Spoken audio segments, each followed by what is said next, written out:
la dependencia de los suministros de material sanitario. Eso yo creo, miren, la lucha en la lucha en el comercio internacional por material sanitario ha sido absolutamente espectacular. Las prácticas corruptas en el comercio internacional en material sanitario durante los primeros meses ha sido espectacular. Los fraudes en el suministro de material sanitario han sido espectaculares. La ausencia de control en los procesos de compra y de contratación, que en situaciones de emergencia se entienden, han sido espectaculares. Pero lo más crítico es la falta de soberanía estratégica. Se ha demostrado que hay determinadas industrias que se vertebran como industrias estratégicas para un país. Y dentro de esas industrias estratégicas para un país, probablemente el sector sociosanitario no se había contemplado nunca como sector estratégico en muchos países. Esto que se habla de la investigación, el desarrollo, se ha abandonado. Ahí es donde se ha contemplado aquellos países que tienen dentro de la política internacional una visión estratégica, además de una capacidad económica, lógicamente, una visión estratégica y aquellos otros que no. Cuando tú eres un país de servicios, se demuestra, en muchos países somos países de un sector terciario, se demuestra que sufres mucho en una situación de crisis global económica, tanto en la anterior, financiera y económica, como en la actual de carácter sanitario. Cuando tú eres un país con un tejido industrial sólido, no vas a tener de todo. Pero cuando tú eres un país con un tejido industrial sólido, se demuestra que tienes una mucha mayor capacidad de aguante frente al fenómeno de las crisis, frente al fenómeno de las crisis globales. Esto yo creo que es un tipo de lección que podemos aprender o no. Fíjense, el otro día me decían que más allá del clima que les hablaba anteriormente, de las políticas energéticas que les hablaba anteriormente, me decían que el gran debate ante el que estamos ahora mismo en la política internacional es la política industrial. Ese es el gran debate. Es lo que ocurre, que la política industrial es una política estratégica de medio y de largo plazo. Que los beneficios que te otorga son beneficios desde el punto de vista de lo que es tesorería, ingreso, son beneficios a veces relativamente reducidos, pero tienen un enorme valor añadido desde el punto de vista de una estrategia país. Y luego se ha demostrado la importancia que tiene el saber guardar un equilibrio de ciertas reservas estratégicas. Reservas estratégicas que todos habíamos visto, por ejemplo, en el ámbito energético, pero reservas estratégicas que habíamos omitido en otros sectores tan relevantes como es el sector sociosanitario. Y por último, porque creo que es bueno reflejar, una vez que he contado las tristezas desde el punto de vista de las tristezas y alguna actuación bien hecha desde el punto de vista de cómo se ha gestionado en Europa, sí que creo, bueno, decirles dónde estamos desde el punto de vista de la vacunación. Pero no por decir dónde estamos, que les puede interesar a ustedes relativamente, sino porque ahí es donde se demuestra el posicionamiento estratégico. Miren, bueno, se nos han suministrado 433 millones de vacunas. Estos son datos actualizados a 30 de junio, que es lo más reciente que tenía. 360 millones de vacunas de dosis administradas y el 61% de la población adulta estamos con al menos una dosis. Digo estamos porque yo justo tengo la segunda dentro de una semana. Estamos con una dosis, ¿no? Pero para mí, el verdadero mapa es este. Este es para mí el verdadero mapa. BioNTech y Pfizer, fundamentalmente Pfizer.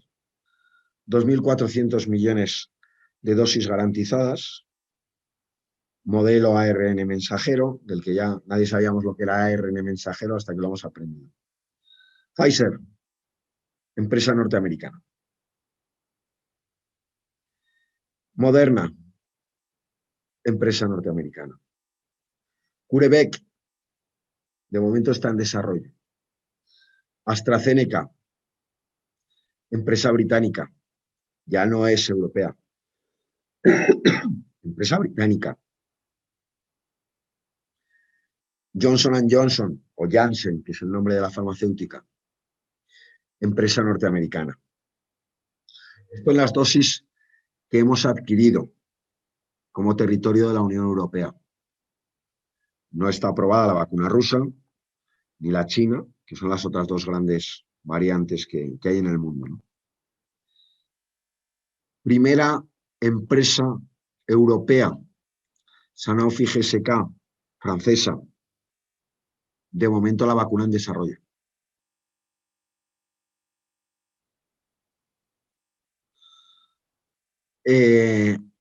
Esto es una demostración de cuál es tu papel en la política internacional. Esto, más gráficamente, perdón.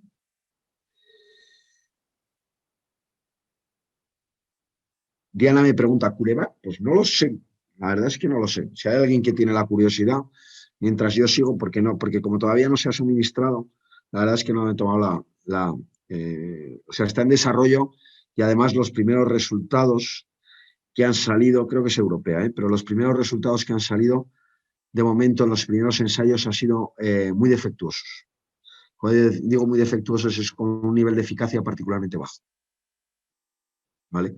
Por eso no me he detenido mucho. Bueno, este mapa, y fundamentalmente pues pone de manifiesto dónde estamos.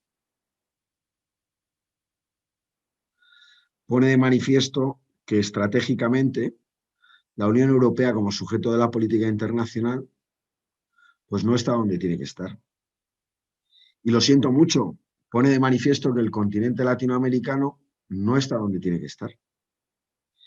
Y pone de manifiesto que el continente africano no está donde tiene que estar. Y el continente asiático, bueno, excluida China, pues 3/4 de lo mismo.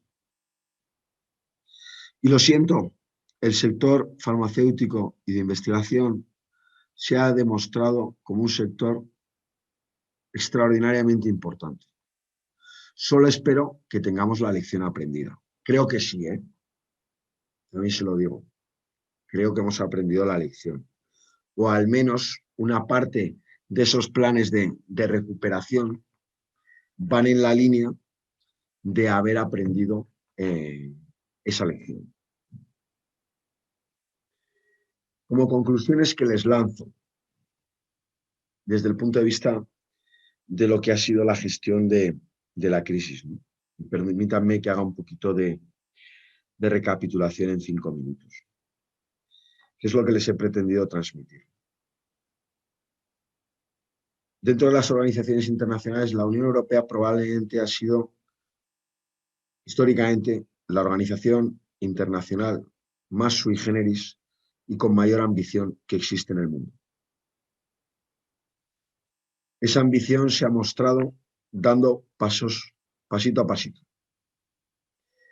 Esa ambición y ese carácter sui generis se ha manifestado a través de la progresiva cesión de elementos de soberanía que le hemos ido dando los Estados miembros. Esa unión se ha enfrentado a 3 grandes crisis en los últimos años. La crisis económica y financiera, muy mal gestionada, muy mal gestionada y que provocó un cuestionamiento de la Unión Europea. Una segunda crisis que fue la del Brexit, que les digo, no nos gusta que se hayan salido, pero no fue culpa de la Unión Europea. Fue culpa y decisión de los británicos. Y el proceso se ha gestionado extraordinariamente bien por parte de la Unión Europea. Lo digo por compensar. Una tercera crisis en la que estamos inmersos, que creo que desde el punto de vista sanitario, después del primer golpe, se ha gestionado de una manera razonablemente bien, teniendo en cuenta que aquí los estados tenían mucho protagonismo. La Unión Europea llega hasta donde llega. Creo que desde el punto de vista del proceso de vacunación se ha gestionado bastante bien, con algunas dificultades, pero se ha gestionado bastante bien. Creo que desde el punto de vista de la respuesta económica se ha gestionado muy bien, aunque ahora viene el reto de la implementación. Y ahí es donde veremos, dónde se la juegan los estados y la propia Unión Europea. Y falta, question mark, hacernos la pregunta de qué decisiones estratégicas vamos a adoptar con la finalidad de verdaderamente visualizar si hemos aprendido la lección o no. Y esas decisiones estratégicas se concretan en, por un lado, que las inversiones se hagan correctamente desde un punto de vista estratégico, no solo operativo y táctico. Y dos, que todo lo que gira en torno a la atención sociosanitaria y a la investigación no quede simplemente en un susto y nos volvamos a relajar, sino que verdaderamente conlleve un cambio de decisión.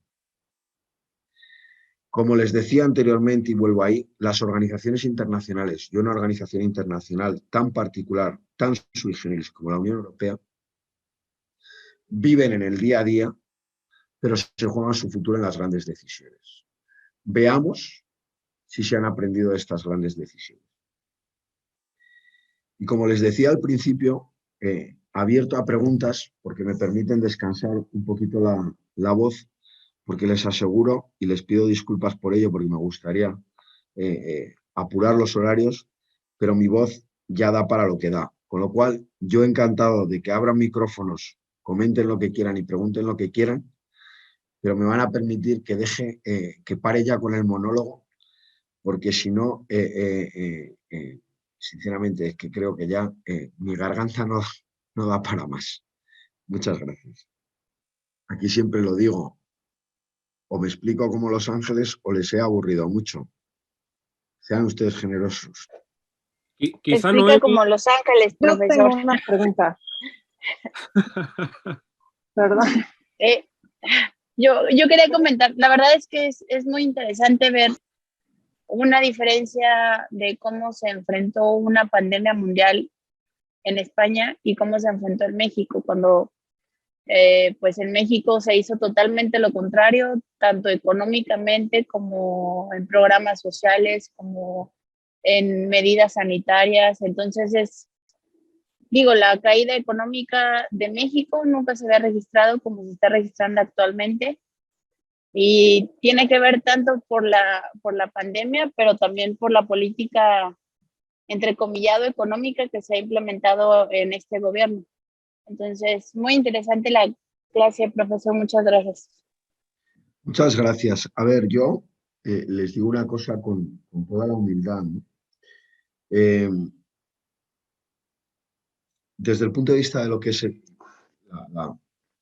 la parte económica, bueno, me permito, entiéndanme la expresión, me permito decir que creo que se han afrontado las decisiones que se tenían que afrontar. Veremos si sale bien. Veremos si sale bien. Ojalá salga bien. Yo creo que los pilares se han puesto para hacerlo, ¿no? Liliana, ahora te doy la palabra. Muchas gracias. Yo creo que los pilares se han puesto. Pero una de las cosas, y aquí hablo con toda la humildad que he aprendido, es que desde el punto de vista de lo que es la gestión sanitaria, la gestión de la pandemia, creo que ningún país ni ninguna organización le podemos dar lecciones a ningún otro. Por con excepciones contadas con los dedos de la mano. En España ha muerto mucha gente. Les cuento el caso real. Mucha. Sobre todo en los primeros meses. En Italia murió mucha gente. Ahora lo han sufrido. Ha habido una crisis muy grande en la India. Ha habido países como, por ejemplo, recientemente hablaba con un amigo de Paraguay. Están sufriendo mucho en esta época. Acuérdense de la crisis en el estado de Nueva York, con unas cifras descomunales, y estamos hablando de la todopoderosa Estados Unidos. Esto es muy complicado, ¿vale? Bueno, ha habido países que dicen, bueno, la han gestionado muy bien, Singapur, Taiwán, Australia. Bueno, es cierto, también tiene unas particularidades geográficas muy específicas, ¿no? Entonces es muy difícil, de verdad es muy difícil. Fíjense, una de las cosas que se utilizaba internamente aquí mucho era lo bien que gestionaba al principio nuestros amigos de Portugal, nuestros amigos y vecinos portugueses, lo bien que habían gestionado la pandemia al principio, lo que ya se llamaban las primeras olas, ¿no? Y sin embargo, hace 3, 4 meses eh, tuvimos la oportunidad de ver imágenes muy duras en Portugal, muy, muy duras, de ambulancias atendiendo en la puerta de los hospitales porque no podían entrar en los hospitales a los enfermos porque no había sitio. ¿Hicieron algo mal? Pues miren, no lo sé, no lo sé. Hombre, yo creo que una de las cosas de cualquier política pública, y ustedes estudian aquí los temas de gobernanza, etcétera, a ver, tampoco vale esta reflexión que yo estoy haciendo, ¿vale? Y las cosas sí que hay que evaluarlas, sí que hay que aprender las lecciones.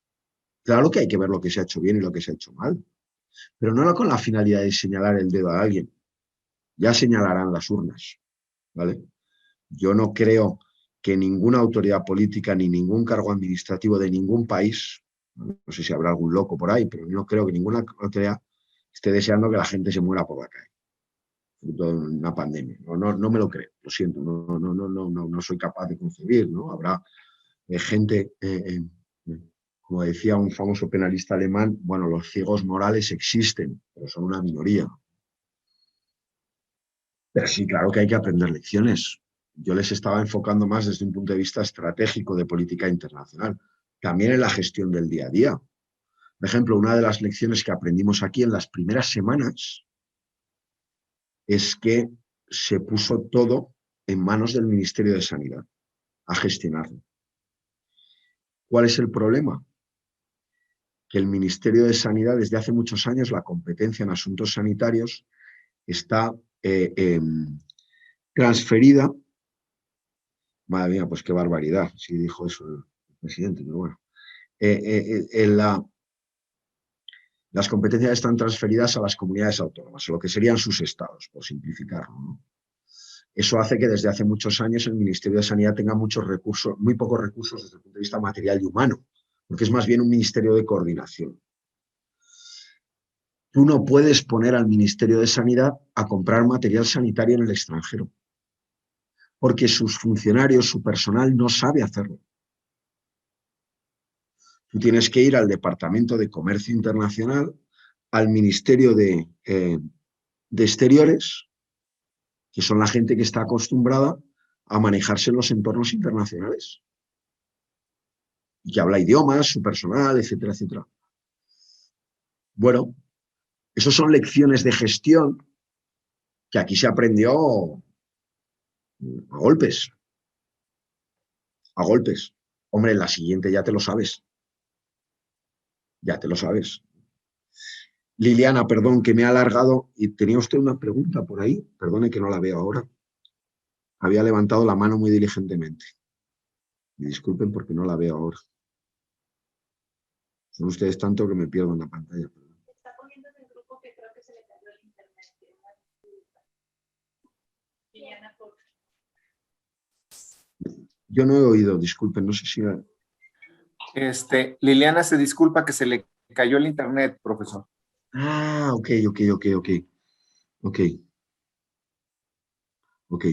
Me preguntan por aquí, Eso es, también entró alguna preguntita por el chat. Sí, perdón, que la voy viendo. ¿Cuál es, bueno, aparte de la cuestión de México, que lógicamente les corresponde a ustedes, una de las cosas que tenemos que aprender todos es a no opinar lo que se hace en otros países, ¿no? ¿Cuál es el mayor problema actual para España? Bueno, yo creo que el mayor problema actual para España va a ser, no lo voy a poner como un problema. Yo creo que el mayor problema ahora mismo es económico, la recuperación económica, pero no lo planteo como un problema, lo planteo como un reto, ¿vale? Si sale mal, será un problema socioeconómico, ¿vale? Si sale bien, pues se puede convertir en una gran oportunidad. ¿Cómo gestionó la vacunación España? Pues mire, me van a permitir directamente que lo vea en tiempo real con ustedes, si me permiten. ¿Dónde estoy? A ver. ¿Dónde estoy? Ya no sé ni hablar. A ver. Pues miren, aspecto destacado. Vamos a ver. Situación actual, vacuna. Pues miren, ven mi pantalla, ¿verdad? ¿Ven mi pantalla? Sí. Con que me hagan así. Vale. Sí, Perfecto. Pues mire, dosis entregadas, que básicamente dosis entregadas quiere decir dosis que tienen las autoridades. España somos ahora mismo aproximadamente unos 45 millones de habitantes, ¿vale? Dosis entregadas 51 millones, dosis administradas 45 millones y lo que es personas con pauta completa, es decir, que hayan recibido o bien en las vacunas monodosis, que solo es la de Janssen, o bien las dos vacunas, las dos dosis, en el caso de las otras tres tipos de vacunas, de AstraZeneca, de Moderna y de Pfizer, pues casi 20 millones de personas, que aproximadamente viene a ser un poquito menos de la mitad de la población que ya tienen la pauta completa. ¿Vale? Pero, profesor, perdón, nada más quería, bueno, ser un poco más específica en cómo se dio la distribución de la vacuna, porque, por ejemplo, aquí es por edades, allá en España, ¿cómo se está manejando? ¿Es la población completa o cómo sí, nada, le comento, muchas gracias por aclarar. Le comento, en todos los países está siendo similar, aquí también está siendo por franja de edades. Para que le hagan una idea, una prioridad máxima, les pongo un ejemplo, yo tengo una hermana que es neumóloga. Para que se hagan una idea, a ella la vacunaron el 6 de enero, la primera dosis. Prioritario, el llamado personal esencial, que básicamente fue el personal sanitario, fuerzas de seguridad, ejército, es decir, el personal que se consideró como personal esencial, esos fueron los primerísimos de todos, ¿vale? Luego hubo, a partir de ahí, se empezó con las franjas de edades. Eran personas de mayores de 80 años, ¿vale? Luego de 70 a 79, de 60 a 69, de 50 a 59, de 40 a 49, de 30 a 39, luego ya venían los de mi edad, de 20 a 29, no es broma, yo ya me he mencionado, ¿no? Por franjas de edades, ¿no? Y ahora lo que sí que han abierto es una franja ya muy amplia, que es por debajo de los 30 años. ¿Por qué? Porque el gran problema que estamos teniendo ahora es la altísima incidencia en la gente joven. Ahora nos encontramos con que mucha población adulta ya estamos vacunados, bien sea con una, bien sea con dos dosis. Saben que la doble vacunación, la pauta completa, no evita que te contagies. Yo acabo de estar hablando con una persona esta tarde que tiene la pauta completa aplicado y se ha contagiado. Cuestión distinta es que los efectos que produce sobre el organismo pues son muchísimo menos graves que lo que ordinariamente tendrías. O ni siquiera tienes síntomas, ¿no? Pero no te evita el contagio, ¿no? Y ahí hay que cuidarse mucho. Pero estamos teniendo una tasa de incidencia en la gente joven altísima, altísima. Bueno, eso es un tema, digamos, a tener en cuenta ahora mismo, pero funciona por un sistema de franja de edades. ¿Creen que España gestionó mejor por haber pertenecido a la Unión Europea y cuánto pesó la idiosincrasia de cada miembro de la Unión Europea en el manejo? A ver, estar en la Unión Europea para bien y para mal pesó, ¿vale? Yo creo que para bien, ¿vale? Yo soy muy optimista en eso. Yo creo que para bien. ¿Por qué? Miren, porque aprendes mucho de lo que hacen los demás, porque se comparte mucha información, porque tienes mucha más fuerza cuando sales a comprar fuera, si sales acompañado de otros 26 países que si vas tú solo, porque a la hora de traer a tus ciudadanos de otros países se establecen muchas sinergias. En un avión español, pues no sé, les pongo un ejemplo, pues la red de consulados que tiene España, por ponerles un ejemplo, en Latinoamérica, no tiene comparación con ningún otro país de la Unión Europea. Nosotros tenemos consulados en muchos sitios en Latinoamérica. Pues por la relación, por la colonia española que hay ahí, por muchos latinoamericanos que viven en España, tenemos mucho. Bueno, pues ahí teníamos una gran capacidad de gestión, ¿no? Pero eso no lo teníamos en Asia, donde nuestra presencia es mínima, o en África, ¿no? Entonces eso ayuda. ¿Cuánto peso la idiosincrasia de cada país? También mucho, ¿vale? Entonces, bueno, ha habido momentos en los que en otros países se ha gestionado mejor y ha habido en otros momentos en los que aquí se ha gestionado mejor. Vuelvo al discurso de antes, y no es un discurso tópico. Seguro que a ustedes también les pasa. Tienes que tener cuidado con una pandemia, con cómo te comparas y con qué te comparas, ¿no? Porque no es fácil. De verdad, es que yo decía en plan de broma un día a mi mujer que cuando seamos mayores y nos sentemos en un banco, en una plaza aquí en Madrid, y nos sentemos con el bastón, diremos, ¿te acuerdas de la pandemia del 20? ¿No? Contaremos las batallas de los abuelos. Bueno, lo que estamos viviendo ha convulsionado el mundo. Y es así. Ha convulsionado el mundo.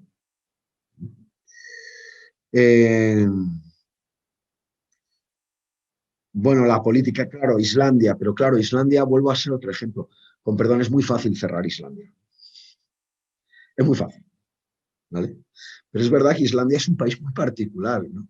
Yo les invito alguna vez, creo que hay un documental por ahí, a que vean cómo gestionó Islandia la crisis económica del 2008. ¿Se acuerdan con que todos los países, empezando por los Estados Unidos, lo que hicieron fue aprobar un paquete de ayudas muy grande para sus bancos, instituciones financieras y demás? Islandia dejó caer los 4 principales bancos del país, con las consecuencias que eso tenía. Los dejó caer, punto, adiós, fuera, desaparecen. A empezar de cero. Hay que hacerlo, ¿eh? Hay que hacerlo.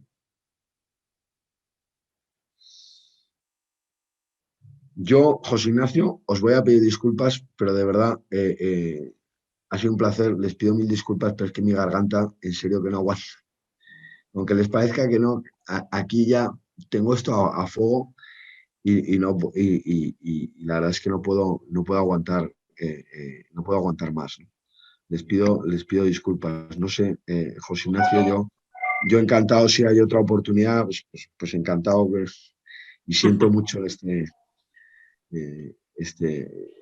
por esta situación, ¿no? Pero, no. Sí. Y les prometo que no fue por gritar en el partido de fútbol ayer, que tristemente perdimos las semifinales con nuestros amigos italianos. Hoy estaba con un cliente italiano y le he dicho desde el minuto 1, vamos a hablar del negocio y de fútbol no, ¿vale? O sea, no hablemos de